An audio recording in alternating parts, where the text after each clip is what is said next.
Internet! It's time once again for Gaming with Max Von Puppet. That's me! Today we're going to look at a card game called Dominion. That's this thing right here.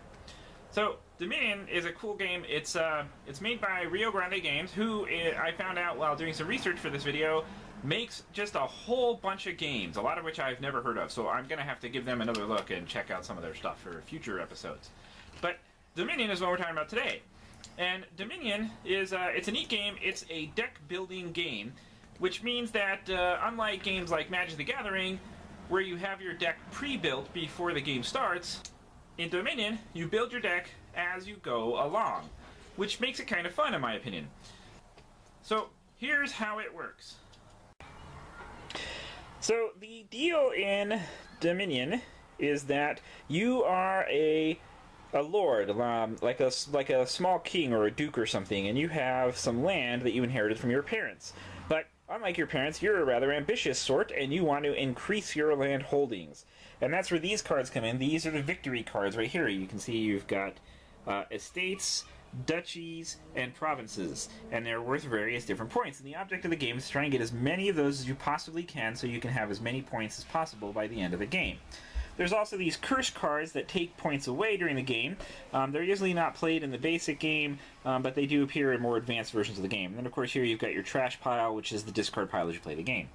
Important to how the game works and getting your victory conditions are these things right here. That's the money. Basic kind of money you get in fantasy settings: copper, silver, and gold. And then you use those to buy your land. You can see on the bottom corner there is the value for each one. Over here are the cards that you buy to add to your deck. This is the market area, I guess you'd call it, where the cards are available for sale. We'll get to those in just a minute. Before we get started on that, though, I do want to point out here, look at this.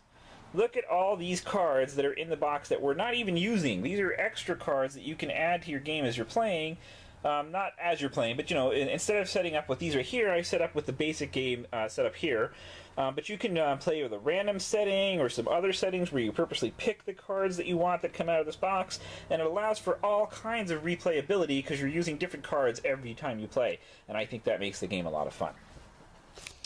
So here's how the game basically works. You start off the game with 7 copper pieces and 3 estates, and you use those to build your deck as you go along. And as you can see, there's different types of cards. Up here we have the seller card, which gives you an extra action on your turn, and that costs 2 copper. All the prices listed, by the way, are copper. So you can see here, copper is worth 1, silver is worth 2, and gold is worth 3. Everything is listed in copper. So like, for example, a province is 8 copper. But if you don't have 8 copper cards, you can obviously mix gold and silver or whatever to make up what you need. So seller gives you an extra action in your turn. It's worth 2. It costs 2 copper to buy. Here you have a moat card. That's an action card. You can buy villages. It's workshop. Workshop gets you.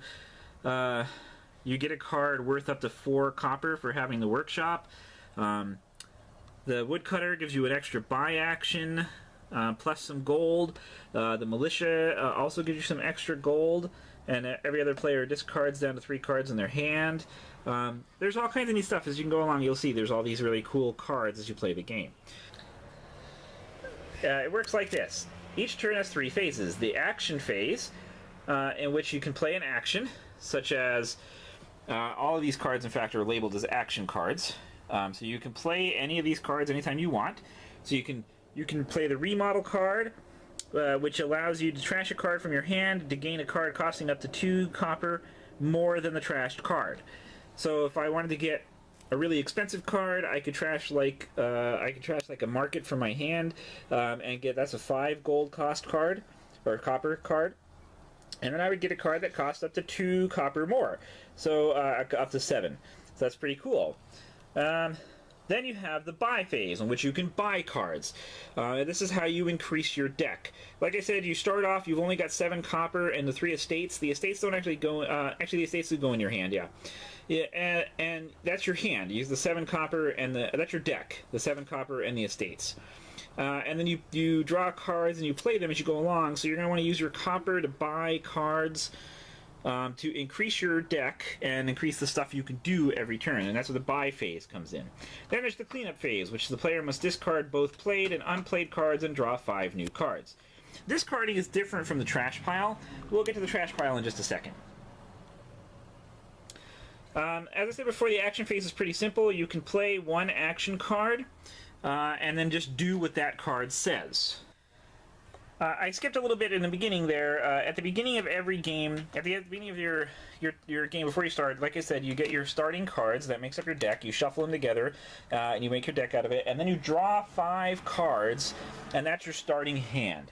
In the buy phase, like I said, this buy phase, like I said before, is pretty simple. You just use the copper that you have to buy cards to add to your deck.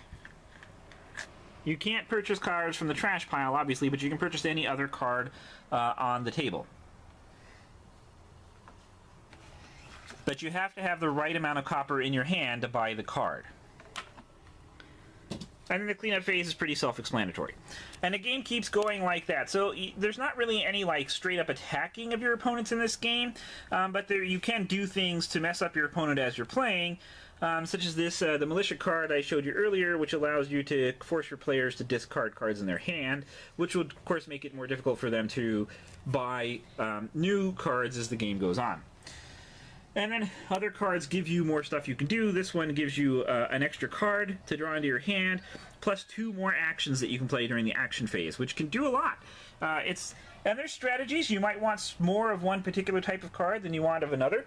The game keeps going until either the supply pile of provinces, that's these guys right here, there were 6, is empty, or 3 other supply piles are empty. That means any 3 other piles on this deck, on the table.